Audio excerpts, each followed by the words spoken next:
Chinese President Xi Jinping recently passed a series of restrictive acts in his own country, prohibiting the use of several words or phrases to be used online.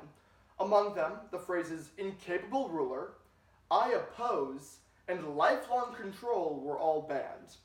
And this is seemingly indicative of Xi's desire to make China a global hegemon, complete on assessing its power on a global scale and enforcing its hegemony wherever possible. Whether it's in the South China Sea or in Africa, Xi Jinping wants people to know that he means business. And in light of increased Chinese aggressions recently, people are looking to history to see how they've been thwarted in the future. And the Washington Post reports on May 26, 2019, that they're looking to an association called ASEAN, the Alliance of Southeast Asian Nations, who in the past, in 2014 and 2015, were able to make China stop their hard power fear-mongering ways and actually adopt softer international approaches. But with a new Chinese growth rate of 6.6% projected for the next year, increased aggressions in the South China Sea, and increased militarizing and economic bargaining all over the world, people are once again looking to history to wonder who can stop China. And in looking to ASEAN, they've begun to ask today's question: can ASEAN work successfully to defeat Chinese hegemony? And the answer is unfortunately no, they can't. First, because China's Belt and Road Initiative is simply too strong. Second, because they need the United States on board if ASEAN is ever going to be successful in an attempt like this.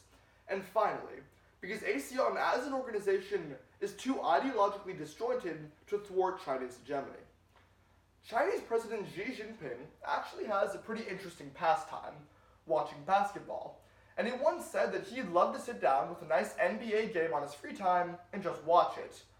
But unfortunately, he also loves to watch Chinese spheres of influence expand all over the world, marking the first reason that China is simply too strong to be stopped by ASEAN. You see, as an article from Al Jazeera puts it, on March 23, 2019, China's Belt and Road Initiative, their series of economic promises to build infrastructure for other nations, has gotten so expansive that it's now even targeting Europe. As Italy has joined, nations in the Middle East like Afghanistan and Kazakhstan have joined, China's influence is going up significantly. And CNBC furthers on May 22, 2019, that the implication of this on ASEAN's ability to thwart China will be significant. Because China is getting so much money from these deals, $2.8 billion from Italy, $42 billion from Uganda, $17 billion from Afghanistan. They're making so much money, and their hegemony is growing so largely that ASEAN is simply not powerful enough to be able to defeat them. As a result, ASEAN cannot work successfully to thwart China because their Belt and Road Initiative is giving them too much strength economically and politically to be able to be thwarted.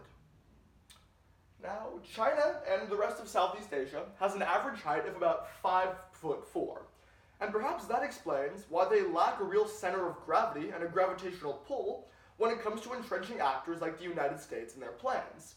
And that's the second reason that ASEAN can't work successfully to thwart China's hegemony. They don't have the United States on board. As an article from the Center on Strategic and International Studies writes on May 23, 2019, right now, the US is so bogged down by the US-China trade war that they're ignoring all other Southeast Asian nations. And this Asian policy paralysis currently going on in the United States is making them apathetic towards nations like ASEAN. As a result, ASEAN is content on going about their ways and trying to pass their respective policies without the help of the United States. But the Atlantic Council furthers on June 23, 2019, that the United States is necessary to be involved with ASEAN if ASEAN wants to thwart China.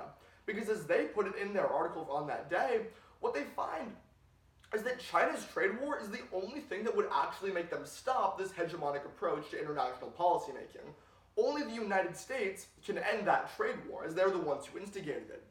Therefore, if the United States and ASEAN continue to remain completely apathetic towards each other, and they don't work at all, then ASEAN will never be able to use US influence to counter Chinese hegemony, which is a necessity. Now, the Italian fashion mogul Donatella Versace once said, creativity comes from a conflict of ideas. And perhaps that explains why ASEAN is trying to find increasingly creative solutions to thwart China. because the third reason they can't work successfully to defeat this Chinese hegemony is that they conflict heavily on an ideological level. As an article from the National Interest puts it on May 26, 2019, right now in ASEAN, the nations cannot decide what they want to do in regards to China. Whereas Philippines wants to draw a red line in the South China Sea along the Scarborough Shoals, Vietnam thinks ASEAN should be taking a softer approach. And with Cambodia, Laos, and Thailand all adding in their respective opinions, it seems that the nations cannot come to an agreement. As a result, the Asia Times furthers that the implication of this is significant on their ability to thwart China, or rather a lack of ability thereof, when they report on March 26, 2019, that as a result of the disjointed ideologies in ASEAN, their code of conduct that they were trying to pass in the South China Sea failed. China has no official regulations, enforcement, or restrictions on it because ASEAN, who's trying to police them, cannot agree on what they even want to do. As a result, they can't work successfully to thwart China's hegemony if they can't work with themselves at all.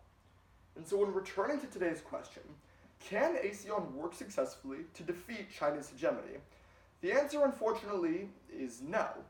First, because China's Belt and Road Initiative is simply much too strong to be able to counter. Second, because ASEAN has failed to get the United States on board when it comes to ASEAN-CINO negotiations.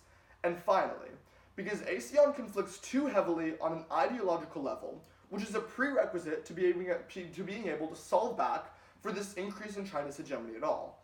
So while Xi Jinping is a megalomaniac obsessed with his own power, he's also a maniac when it comes to expanding those Chinese spheres of influence, meaning that if ASEAN truly wants to adopt comprehensive reforms to stop China, then it starts with targeting Xi Jinping's approach to power and learning how to get him out of his own head.